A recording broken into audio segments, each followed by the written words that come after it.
a private investigator. I've got this envelope that says Super Mayor. Inside I have from the United States District Court, Northern District of Illinois. I am about to address some things as the supervisor. There will be no comments, there will be anything, it'll just be me addressing you guys to tell you what's. Chaos reigns in the small Illinois town of Dolton, and at its core is Mayor Tiffany Henyard, a self-described super mayor who appears intent on maintaining her position of authority no matter what.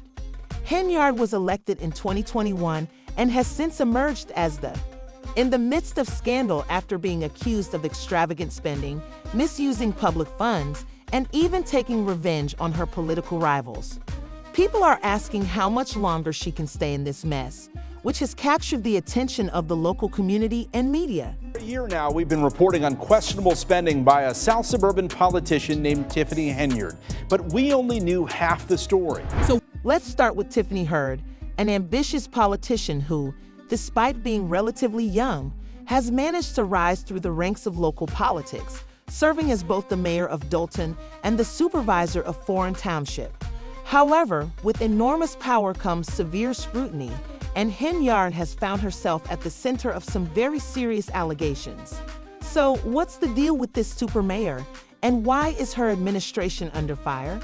Well, buckle up, because this story is full of drama, scandal, and a lot of what she said.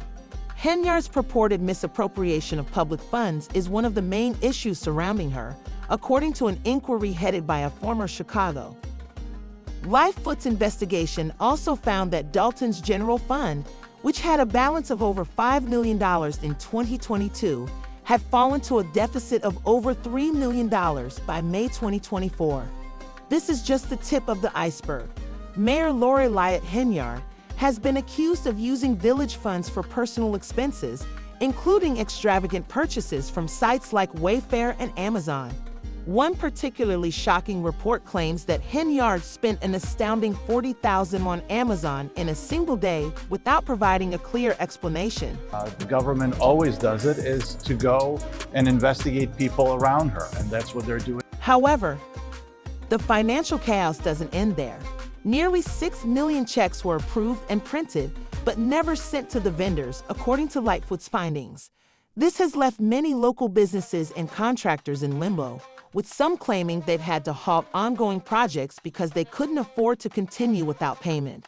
For a village already struggling with basic needs like repairing water mains, unpaid vendors only add to the growing list of complaints against High's leadership. The Henyard administration has also reportedly failed to pay vendors, leaving the town's infrastructure and essential services hanging by a thread. Her team intends to look more closely into this matter, with a particular focus on taxpayer-funded trips that Henyard took to Las Vegas in 2022 and 2023. These trips, which reportedly cost thousands of dollars, have raised eyebrows, especially since Henyard has been evasive about their official purpose. There is also growing concern about the way Henyard has entwined her role as mayor with her position as Thon Township supervisor. Critics have pointed to what they call cross-pollination between Dolton and Foreign Township, implying that public funds meant for one area may be being used for another afoot.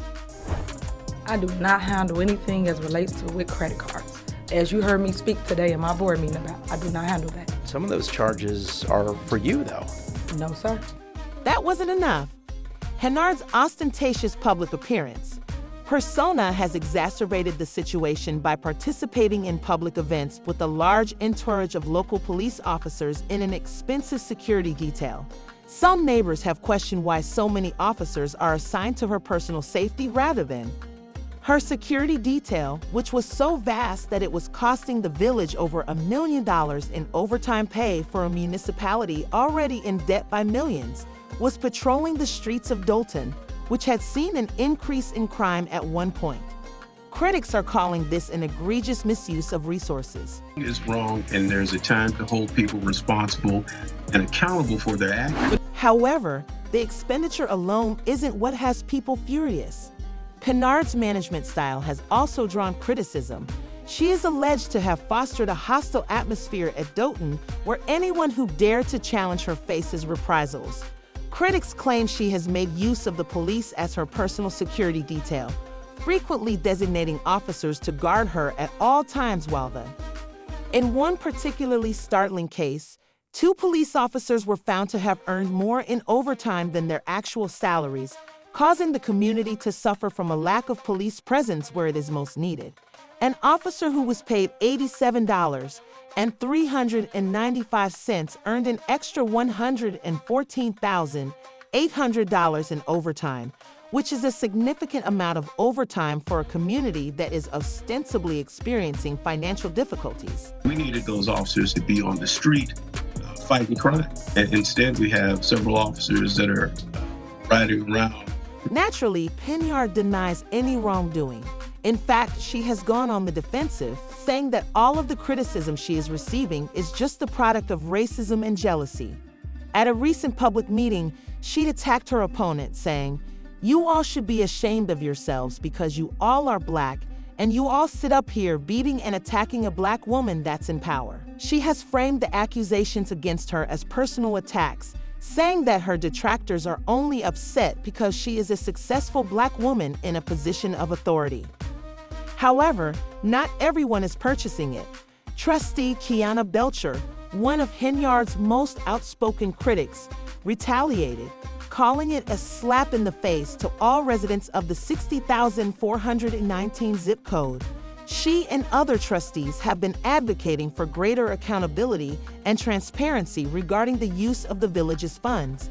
They have frozen credit card spending and blocked payments to vendors without providing thorough justifications in an effort to stop the mayor's purported shopping spree. Terminate his employment. I don't believe that is legally correct. That's just not the way municipalities operate, right? However, in a lengthy 90-minute Facebook Live tirade, Henyard began to hint that she would pursue the arrest of her political rivals. She stated that she would be pursuing charges against those who had opposed her, but she did not specify the specific crimes they were alleged to have committed. "I will be pursuing arrest for those involved," she said. "It's quite a bit, and that is." Simply put, it's a brave move for a mayor who is already the subject of an investigation. But Henyard has never been one to back down from a fight. In fact, she seems to thrive on the drama, frequently stepping up her defiant stance whenever she is challenged. It's obvious that she views herself as untouchable, and she isn't scared to remind everyone of her position of power.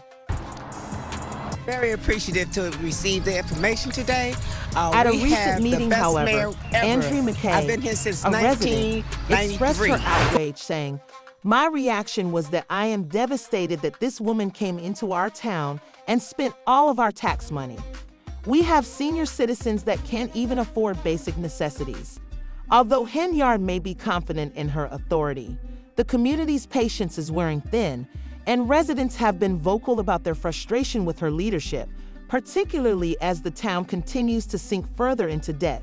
Valeria Stubbs, another resident, went even farther and said that Tiffany should be imprisoned and made an example of. Not only is the financial mismanagement upsetting Dolton locals, but her personal behavior has also drawn criticism. She cannot just go around spending our money the way she wants to, as if her job included a cash register. She has been known to attend public gatherings dressed like gangster movie characters, and on one occasion she even had a DJ spin ran a song, "Better Have My Money," as she walked around the room. Some have criticized this as theatrical, while others have termed it blatantly rude. This case, this story is, you can be highly legal and unethical at the same time. As if that weren't enough, Henyard's landlord, Henyard, and her boyfriend, Kale Woods, have threatened to remove her from her own house since they haven't paid rent since August and now owe more than $5,000 in arrears. Paul, who had thought of Henyard as a friend, claimed she felt under pressure to. She now regrets the choice to rent her house to the mayor. "The money isn't worth it, in my opinion." Paul claimed that as mayor, you would expect them to maintain high standards for citizens, but with these individuals, they simply feel free to do as they please. Or the administration can adhere to some financial limits. We're not looking to necessarily... Henyard has made it clear that she won't be going down without a fight. In fact, she has already declared that she will run for re-election in 2025. But can she really weather all of this? It's a messy situation to say the least, and it doesn't look like it will get any better anytime soon. The social media community appears to be divided. Some people continue to support her, believing that she is being unfairly singled out, while others are calling for her to resign. One user said she should go to prison for hurting all those people and stealing all that money, while another pointed out that she loves an audience that doesn't question her. So what will happen to Tiffany Henyard next? Will she be able to maintain her position of authority, or will the growing scandals eventually catch up with her? How much longer can the public tolerate the chaos and act responsibly? There is little doubt that this novel is far from finished. It poses some intriguing queries. How much misuse of? Is Henyard indeed a victim of political assaults, or is she just exploiting that story to divert attention away from her own wrongdoings? How long will people suffer before demanding change? Please share your thoughts in the comments section below, and remember to check back for any developments on this developing story.